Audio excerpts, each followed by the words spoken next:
Apa kabar hatimu hari ini, sahabat? Semoga di balik layar ini, kamu masih punya sedikit ruang buat narik napas. Walau hidup rasanya lagi penuh-penuhnya. Yuk, kita duduk sebentar. Gak usah buru-buru. Kita ngobrol pelan-pelan. Ada satu hal yang sering bikin kita susah tidur. Bikin dada terasa sempit. Bikin pikiran muter kemana-mana. Rasa gak pernah cukup. Terutama buat kamu yang hidup di desa atau di kota kecil, yang penghasilannya kalau dilihat pakai standar dunia, mungkin dianggap kecil.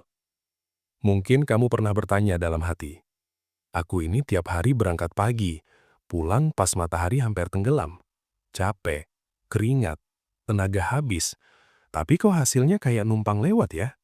Datang, terus hilang. Atau mungkin kamu sering membandingkan hidupmu dengan orang-orang di layar HP. Mereka kayaknya lari cepat sekali. Sementara kamu, rasanya masih di tempat yang sama. Kalau perasaan itu pernah muncul, dengar baik-baik. Kamu nggak sendirian. Capek itu manusiawi. Cemas soal masa depan itu wajar. Tapi hari ini, izinkan gue ngajak kamu melihat dari sudut pandang yang sedikit berbeda. Gimana kalau masalahnya bukan cuma soal berapa besar uang yang kamu hasilkan? Gimana kalau masalahnya justru ada di cara kita menampung rezeki itu sendiri? Bukan soal airnya kurang, tapi wadahnya bocor. Di channel Langkah Kaya hari ini, kita nggak akan bahas janji manis cepat kaya. Nggak ada skema aneh-aneh. Kita pakai logika dan pakai hati. Kita bedah bareng-bareng. Gimana caranya rezeki yang kelihatannya kecil itu bisa bertahan, bisa ngendap, dan pelan-pelan tumbuh. Tarik napas dulu. Kita mulai. Poin pertama, kita bongkar satu ilusi besar yang bikin banyak orang, baik di desa maupun di kota, terus jalan di tempat. Gue nyebut ini ilusi balon udara. Bayangin balon karet. Kamu tiup sedikit, dia mengembang. Kamu tiup lagi, dia makin besar. Nah, udara itu penghasilanmu, dan ukuran balon itu gaya hidupmu. Masalahnya banyak dari kita berpikir, nanti kalau gaji naik, nanti kalau panen bagus, baru deh aku bisa nabung. Tapi kenyataannya, begitu penghasilan naik sedikit, gaya hidup langsung ikut mengembang. Dulu gaji 1 juta, makan sederhana. Begitu jadi 3 juta, mulai merasa, kayaknya harus makan enak tiap hari. Kayaknya motor lama udah nggak pantas, takut dipandang rendah sama tetangga. Akhirnya apa? Uangnya habis juga. Balonnya makin tipis. Dan sekali kena masalah, meletus. Di desa, tekanan sosial itu nyata. Panen raya kok rumah belum dicat. Anak sudah kerja kok belum beli motor baru. Tanpa sadar, kita terjebak yang namanya hedonic adaptation. Standar bahagia kita naik, tapi kemampuan kita nggak pernah dikejar. Gue mau cerita soal 2 orang. Nama gue samarkan. Yang pertama sebut saja Pak Tejo. Buruh tani, upah harian. Hidupnya sederhana. Tapi Pak Tejo punya satu prinsip. Wadahnya harus batu, bukan karet. Waktu dia dapat rezeki lebih, hidupnya nggak berubah. Makannya sama, pakaiannya sama. Uang lebihnya kemana? Dia belikan bibit, dia beli ayam, dia beli alat pertukangan. Tetangganya Pak Budi beda cerita. Setiap ada uang lebih, langsung habis buat tampilan luar. Baju baru, rokok lebih mahal, jajan lebih sering. 5 tahun lewat. Pak Tejo sekarang punya peternakan kecil. Pak Budi masih mengeluh hidup nggak pernah maju. Bukan karena nasib, tapi karena keputusan. Jadi rumus pertamanya sederhana. Gaji kecil bukan yang bikin miskin. Gaya hidup besar itulah biangnya.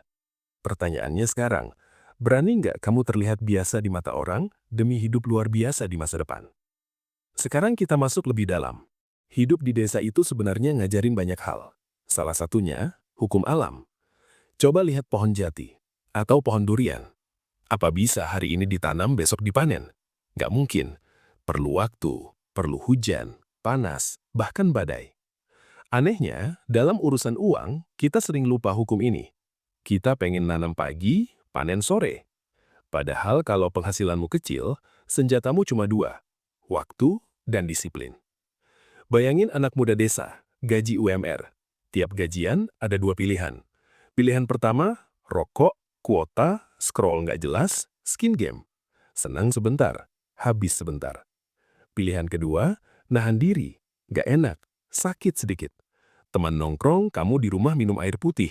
Uang rokok dikumpulin, dibelikan bibit, atau ayam. 2 ekor ayam bertelur, menetas. Dalam setahun jadi puluhan. Itulah bunga majemuk versi kehidupan nyata. Rezeki berkah itu jarang datang kayak ember besar yang disiram ke kepala. Biasanya dia datang pelan-pelan, netes, tapi konsisten. Dan kalau kamu sabar menampungnya, dia jadi telaga. Sekarang tanya ke diri sendiri. Kesenangan apa yang rela gue korbankan hari ini demi kebebasan 5 tahun ke depan? Karena kalau kamu nggak mau berkorban sekarang, yang kamu korbankan itu masa depanmu sendiri. Poin terakhir. Ini yang paling sering diabaikan. Banyak orang desa percaya, kerja itu ya harus pakai otot. Kalau mau dapat lebih, ya capeknya harus lebih. Nggak sepenuhnya salah, tapi ada batasnya.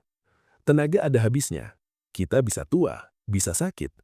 Kalau rezekimu cuma bergantung pada otot, rezekimu berhenti saat ototmu berhenti. Disinilah pentingnya alat ungkit. Dan alat ungkit terkuat hari ini adalah pikiran, skill. Bayangin 2 orang penebang kayu. Yang satu langsung nebang. Kapaknya tumpul, tenaganya habis, pohonnya nggak roboh. Yang satu duduk dulu. 1 jam cuma ngasah kapak. Begitu mulai nebang, beberapa ayunan, pohon tumbang. HP di tanganmu itu jendela dunia. Jangan cuma dipakai buat lihat hidup orang lain. Pakai buat nyolong ilmunya. Belajar ternak dari YouTube, gratis. Belajar edit video, gratis. Belajar jualan online, gratis.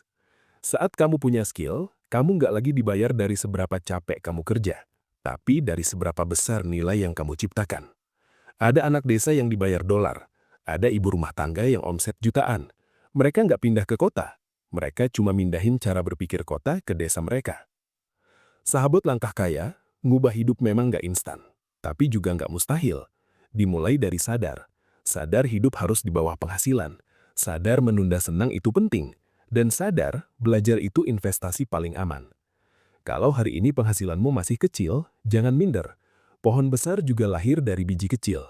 Yang penting, akarnya grogok dulu. Sebelum kita berpisah, gue mau ngajak kamu satu hal kecil.